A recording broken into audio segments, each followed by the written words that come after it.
Oke, selamat pagi. Bertemu lagi dengan saya Pak Tian. Hari ini kita akan membahas tentang lambang negara kita, yaitu Garuda Pancasila. Memang tidak ada dalam materi dalam bab 1, 2, atau 3, tetapi akan saya ceritakan secara detail dan semoga kalian mengetahuinya kenapa kita memakai lambang Garuda Pancasila. Sejak dulu kita diajarkan tentang Garuda Pancasila seperti ini. Di ekor ada berapa bulu, di sayap ada berapa bulu, di leher ada berapa bulu. Bahwa bulu yang ada dalam Garuda Pancasila itu melambangkan tentang 17 Agustus 1945. Kalau enggak ya sila pertama gambarnya apa? Bintang. Sila kedua gambarnya apa? Rantai. Sila ketiga gambarnya apa? Pohon beringin. Sila keempat lambangnya apa? Kepala banteng. Sila kelima lambangnya apa? Padi dan kapas. Nah, tetapi bukan itu yang akan saya sampaikan kepada kalian. Yang akan saya sampaikan kepada kalian, kenapa kita memilih Garuda Pancasila? Kenapa tidak yang lain? Kenapa kita tidak memilih burung yang sekiranya menjadi endemik di tempat kita? Ada kasuari, ada burung beo, atau dan sebagainya, atau kakak tua jambul kuning. Maka dari itu saya akan menjelaskan mengenai kenapa Pancasila. Pertama-tama kita mengenal dulu siapa toh yang menciptakan lambang negara ini. Yang menciptakan lambang negara Garuda Pancasila adalah Sultan Hamid II. Terus pertanyaannya, kalian tahu nggak lagu Kulihat Ibu Pertiwi? Nah, nyanyian tersebut kenapa kok tidak Kulihat Bapak Pertiwi? Beda kan artinya. Nah, maka dari itu kalian pasti penasaran atau bahkan tidak tahu sama sekali kenapa bisa dikatakan sebagai Ibu Pertiwi. Mari kita simak penjelasan video yang akan saya jelaskan ini. Selamat menyaksikan. Dalam buku-buku sejarah tentang masa Hindu-Buddha atau masa kerajaan dulu, pasti kita mengenal namanya Garuda Wisnu Kencana atau istilahnya tunggangan dari Dewa Wisnu. Nah, dalam buku tersebut dijelaskan bahwa kita memakai burung Garuda itu karena ada filosofi tentang tunggangan Dewa Wisnu. Ketika kalian datang ke Bali, pasti kalian akan mendapati sebuah objek wisata yang bernama GWK atau Garuda Wisnu Kencana. Nah, burung Garuda asal mulanya itu kalau kita lihat secara simpel, penjelasan dari buku-buku itu berasal dari tunggangan Dewa Wisnu. Pada saat itu Soekarno menginginkan bahwa lambang negara kita itu memiliki makna yang luar biasa sekali besar. Maka dipilihlah burung Garuda sebagai simbol tentang keperkasaan, ketajaman, dan kekuasaan yang tak terbatas. Karena diibaratkan bahwa Garuda pada saat itu melalui cerita-cerita dari orang-orang beragama Hindu kuno zaman dulu merupakan makhluk terkuat yang ada di jagat raya.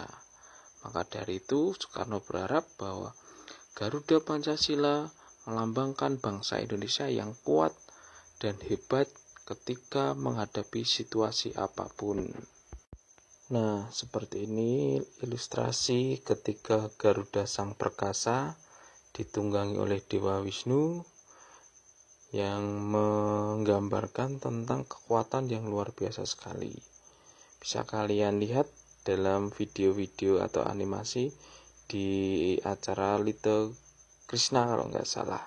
Itu menceritakan tentang kekuatan, kelebihan, dan kecintaan Dewa Wisnu dalam menghadapi segala cobaan atau menghadapi musuh-musuhnya. Nah, pertanyaannya kembali, kenapa kok tidak ada tunggangan yang lain? Selain Dewa Wisnu kan ada Dewa Siwa, ada Dewa Brahma, ada Dewa Indra, Dewa Siwa yang dilambangkan atau memiliki hewan yang setia itu adalah ular kobra. Kenapa kok nggak kobra yang sangat menyeramkan? Atau bahkan Dewa Brahma yang memiliki angsa, yang menyimbolkan tentang perdamaian. Kenapa kok kita tidak memilih angsa? Dan Dewa Indra yang memiliki tunggangan gajah atau air awata. Kenapa tidak itu? Padahal gajah itu dilambangkan sebagai makhluk yang sangat kuat pada saat itu. Tetapi pada saat itu kenapa Soekarno memilih Garuda? Nah, Garuda tersendiri memiliki makna yang luar biasa sekali. Berdasarkan dalam naskah-naskah kuno Hindu-Buddha, khususnya pada masyarakat India zaman dulu, ternyata Garuda itu memiliki sifat yang setia. Sifat inilah yang diinginkan oleh Soekarno. Soekarno menginginkan kita sebagai generasi penerus bangsa itu menjadi Garuda-Garuda yang akan melindungi Indonesia. Nah, seperti yang saya jelaskan tadi bahwa dalam mitologi orang-orang Hindu kuno, bahwa Garuda Sang Perkasa ini adalah makhluk terkuat yang diciptakan oleh Tuhan Yang Maha Esa atau Sang Hyang. Diceritakan bahwa makhluk terkuat ini juga memiliki kelemahan yang tidak pernah bisa ditutupi dia. Yaitu kelemahannya apa? Biarpun dia memiliki kekuatan yang luar biasa diberikan oleh Sang Hyang atau Tuhan, tetapi dia tidak bisa menyembuhkan ibunya yang sakit. Maka dia merasa kecewa. Kenapa merasa kecewa? Karena dia memiliki kekuatan yang lebih, memiliki kekuatan yang besar, tetapi tidak bisa menyembuhkan penyakit yang diderita oleh ibunya. Maka Garuda sebagai makhluk yang diciptakan sangat perkasa, dia melakukan pertapaan. Kalau zaman sekarang ya berdoa dengan khusyuk agar Sang Hyang atau Tuhan Yang Maha Esa itu memberikan petunjuk bagaimana cara untuk menyembuhkan ibunya Sang Garuda ini. Ketika dia sudah melewati perjalanan yang panjang dalam mencari kebenaran itu, maka dia mendapatkan sebuah wahyu oleh Sang Hyang. Pencerahan itu ditujukan untuk menyembuhkan ibunya. Bahwa wahyu itu diceritakan sebagai gini, bahwa yang bisa menyembuhkan ibumu itu adalah Dewa Wisnu. Silakan kamu datang kepadanya dan memohon untuk disembuhkan ibumu. Datanglah Sang Garuda kepada Dewa Wisnu. Secara logika bahwa Garuda itu sangat lebih tangguh atau lebih kuat daripada Dewa Wisnu. Dia datang ke tempat pertapaan Dewa Wisnu. Dia memohon kepada Dewa Wisnu untuk disembuhkan ibunya dari penyakit yang dideritanya. Akan tetapi dipikir secara logika, kalau kita mempunyai kekuatan lebih dari orang yang ditolong, yang akan menolong kita, maka kita sebenarnya gampang untuk menekan orang yang akan menolong dia dengan diintimidasi dengan kekuatan-kekuatannya. Akan tetapi perlu kalian ketahui, ternyata Garuda itu tidak mau menyombongkan dirinya, tetapi dia berlutut memohon kepada Dewa Wisnu untuk diberikan kekuatan atau dibantu untuk menyembuhkan ibunya yang sedang sakit. Tahu apa yang jawaban dari Dewa Wisnu? Dewa Wisnu menjawab, iya, tetapi ada persyaratannya. Persyaratannya adalah kamu akan menjadi abdiku yang paling setia, yang akan menemaniku dimanapun aku berada. Dan tahu apa yang dilakukan oleh Garuda? Garuda tanpa basa-basi menerima tawaran yang diberikan oleh Dewa Wisnu. Maka terjadilah sebuah kesepakatan antara Dewa Wisnu dan Sang Garuda.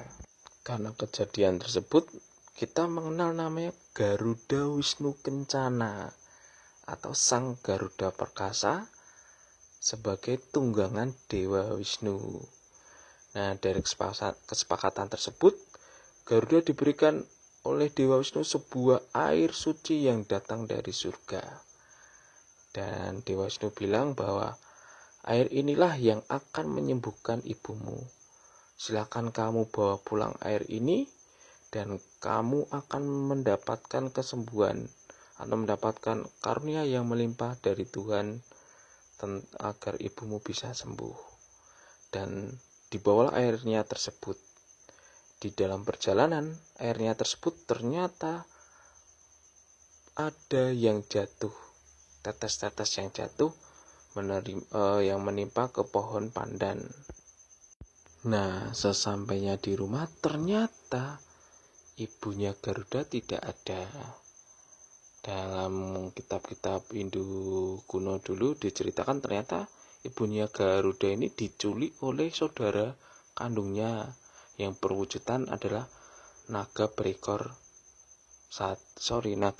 satu tapi berkepala 3. Kalau kalian melihat filmnya Little Krishna itu pasti tahu ada ular berkepala 3. Nah, itu yang menculik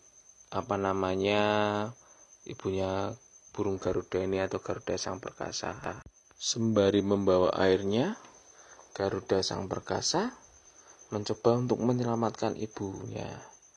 Ternyata saudara tirinya itu atau saudara kandung lah sebenarnya istilahnya, itu memberikan persyaratan, berikan air suci itu dan ibumu akan saya lepaskan.